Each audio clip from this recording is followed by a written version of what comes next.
সুযোগ নেই। আমি জাস্ট দু একটা প্রমাণ আপনাদের সামনে এই জামাত ইসলামের বাস্তবতা নিয়ে জাস্ট দু একটা প্রমাণ আপনাদের সামনে পেশ করতে চাই।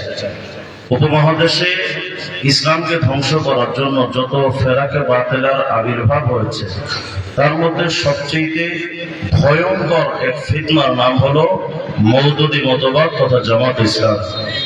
কারণ মানুষ যখন দেখে যে কাদিয়ানী সম্প্রদায় আসছে তখন দেখে যে তারা নবুয়তের দাবি করছে, সুতরাং এদের মানা যাবে না। শিয়ারা যখন আসে সরাসরি সাহাবায়ে কেরামকে গালিগালাজ করে সামনে আসে, এদের মানা যাবে না।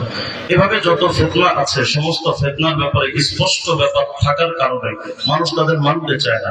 কিন্তু উপমহাদেশের মধ্যে সবচেয়ে নেক্সরাতের ধোঁকাবাজ এবং শয়তানি ফিতনার নাম হলো মওদুদি মতবাদ।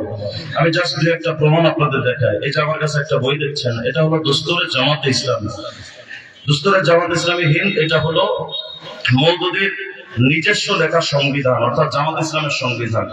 এই সংবিধানের মধ্যে 7 নম্বর পৃষ্ঠার মধ্যে লিখেছে, রসুল খুদা কা সিওয়া কিসি ইনসান কো মেয়ার হক না বানায়, অর্থাৎ আল্লাহ রসুল সাল্লাল্লাহু আলাইহি ওয়াসাল্লাম ছাড়া আর কাউকে সত্যের মাপকাঠি মানা যাবে না। অর্থাৎ তার বক্তব্য হলো, কথাটা দেখতে অত্যন্ত সুন্দর যে নবীকে মানবো আর কাউকে মানবো না, কিন্তু এটার মধ্যে কত ভয়ঙ্কর ফিতনা লুকিয়ে আছে এটা তো আমরা খেয়াল করিনি। দেখেন, ইসলামের ব্যাপারে কোরআনে কারীমের মধ্যে আল্লাহ পাক অসংখ্য জায়গায় সাহাবায়ে কেরামের ঈমান আমাদের মাপকাঠি বানানো হয়েছে। যেমন সূরা বাকারার 160, নবী 11টা বিয়ে করেছেন, উম্মত যদি 11টা বিয়ে করা বৈধ মনে করে তো ঈমান থাকে না। যে কারণে নবী বলেছেন, শুধু আমার পথ নয়, আমার পথের পাশাপাশি আমার সাহাবীদের পথ, যারা মানবে তারা জান্নাতি, যারা মানবে না জাহান্নামী। তাহলে আমরা এই কথা স্পষ্ট, খেলাফত মৌলুকিয়াত, খেলাফত মৌলুকিয়াত শুরু থেকে শেষ পর্যন্ত যদি কেউ পড়ে তাহলে এই কথা স্পষ্ট বলতে বাধ্য হবে মওদুদীদের মধ্যে আর শিয়াদের মধ্যে কোনো তফাৎ নাই।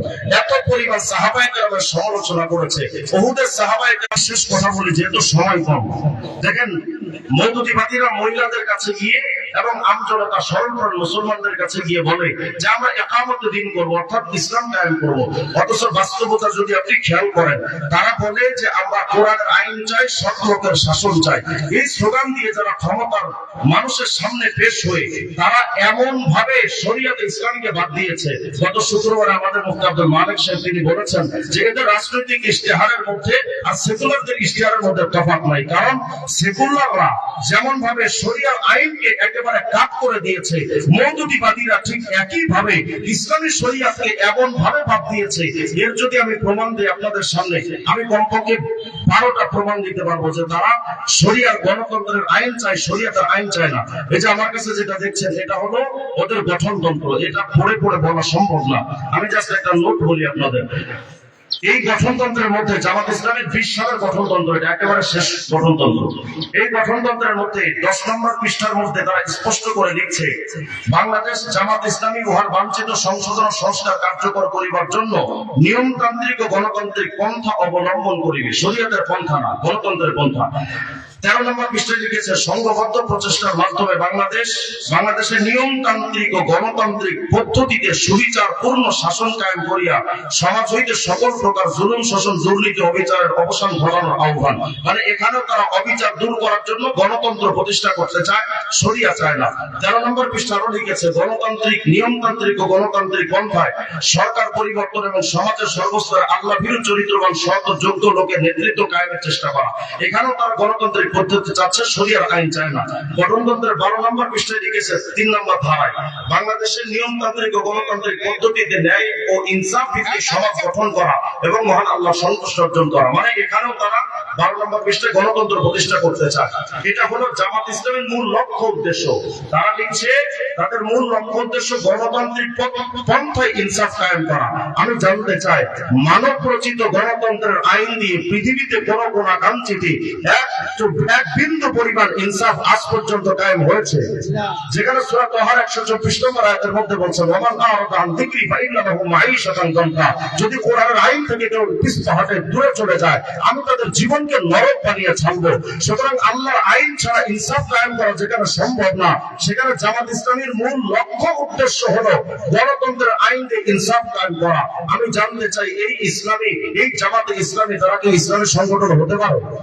দেখেন তাদের পুরো গঠনতন্ত্রে এক জায়গা আপনি পাবেন না যে তারা শরিয়াকে প্রতিষ্ঠা করতে চায়, অথচ 26 নম্বর পৃষ্ঠার গঠনতন্ত্রে লিখছে গঠনতন্ত্র ও দেশের স্বাধীনতা সার্বভৌমত্ব রক্ষার্থে যখন যে পদক্ষেপ প্রয়োজন তা গ্রহণ করতে হবে। তার মানে গণতন্ত্র রক্ষা করার জন্য যা করা দরকার সব করবে, কিন্তু শরিয়াত প্রতিষ্ঠা রক্ষার জন্য তাদের কোনো আন্দোলন নাই।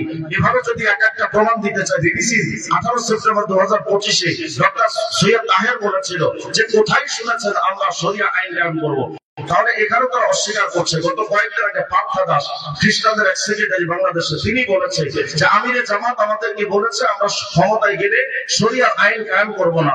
তারপরে এটা তো তাদের মৌখিক ভাষা এবং গঠনতন্ত্র, তাদের বাস্তবতা যদি দেখেন তাদের মাথা থেকে পা পর্যন্ত নবী শরীয়ত নাই। তাদের বাচ্চাদেরকে তারা মাদ্রাসায় পড়িয়ে শরীয়তের আইনে তারা আনে না।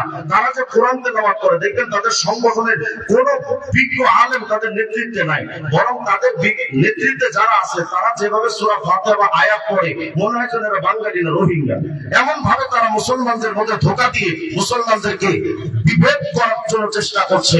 আমি এ ব্যাপারে বিস্তারিত মওদুদি মতবাদ নিয়ে বলতে গেলে বিস্তারিত লম্বা আলোচনা। আমি জাস্ট আর একটা প্রমাণ,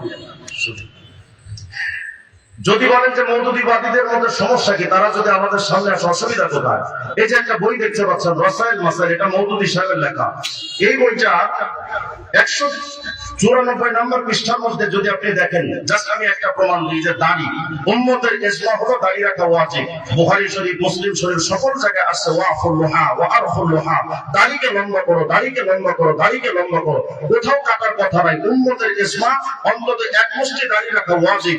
মওদুদি সাহেব এখানে বললেন ये ख्याल के नबी सल्लल्लाहु अलैहि वसल्लम जितनी बड़ी दाढ़ी रखते थे इतनी ही बड़ी दाढ़ी रखना सुन्नत रसूल सल्लल्लाहु अलैहि वसल्लम या गुस्सा रसूल है। यह माना रखता है कि अब आदत रसूल को बेआईनी और सुन्नत समझते हैं, जिसके जारी और कायम करने के लिए नबी सल्लल्लाहु अलैहि वसल्लम और दूसरे अंबिया अलैहिमुस्सलाम मबऊस किए जाते रहे हैं। मगर मेरे नजदीक सिर्फ ये नहीं है कि ये सुन्नत की सही तारीफ नहीं, बल्कि मैं ये अकीदा रखता हूँ कि इस किस्म की चीजों को सुन्नत करार देना और फिर उनके इत्तिबा पर इसरार करना एक सख्त किस्म की बिदअत और एक खतरनाक तहरीफ दीन है। তার মানে তোমরা যদি মনে করো দাড়ি এক মুষ্টি রাখা এটা সুন্নাত বা এটা জরুরি, তাহলে এটা মারাত্মক ধরনের বিদআত এবং দ্বীনের ব্যাপারে মারাত্মক বিকৃতি। আমি জাস্ট এই একটা জায়গা আপনাদের বোঝাতে চাই, যেই দাড়ি উম্মতের কাছে ওয়াজিব বলে সিদ্ধান্ত, সাহাবায়ে কেরাম নবী আলাইহিস সালাম সমস্ত নবীদের কাছে এক মুষ্টি দাড়ি এটা জরুরি ছিল। সাহাবায়ে কেরাম এক মুষ্টি দাড়ি রেখেছেন, তাবিঈনরা রেখেছেন, তবে তাবিঈন, মুআররিখিন, মুহাদ্দিসিন, মুফাসসিরিন, মুজতাহিদিন, মুজাহিদিন, যত উম্মতে মুসলিমা আছে সমস্ত উম্মার ইজমা দাড়ি এক মুষ্টি রাখা ওয়াজিব। সেই ওয়াজিবটাকে যেই মওদুদি বিদআত কায়েম করে দিল, আমি জানতে চাই যদি কেউ দাড়ি না রাখে কবিরা গুনাহ হবে, কিন্তু সামান্য টুপি বা দাড়ি মুস্তাহাব এবং সুন্নাহ আমলকেও যদি বিদআত বলে কেউ সিদ্ধান্ত দেয়, আমি জানতে চাই উলামায়ে কেরাম আমাকে জবাব দেন, যদি ইসলামের কোন খুঁটিনাটি বিষয়কে নিয়ে কেউ কটূক্তি করে অস্বীকার করে তার কি ঈমান থাকে? যদি ঈমান না থাকে অসুবিধা কোথায়? মনে করেন বাংলাদেশের জাতীয়তাবাদী দল বা অন্যান্য দল যদি ক্ষমতায় আসে, ওনারা যদি একটা ফতোয়া দেয়, মানুষ এটা ইসলাম মনে করে গ্রহণ করবে না, কারণ তারা ইসলামিক দল না। কিন্তু জামাত ইসলামী যখন এসে বলবে দাড়ি কোন রকম ছেড়ে রাখলেই চলে, এটা রাখাটা বেদাত, মানুষ তাদেরকে ইসলাম মনে করে গ্রহণ করবে।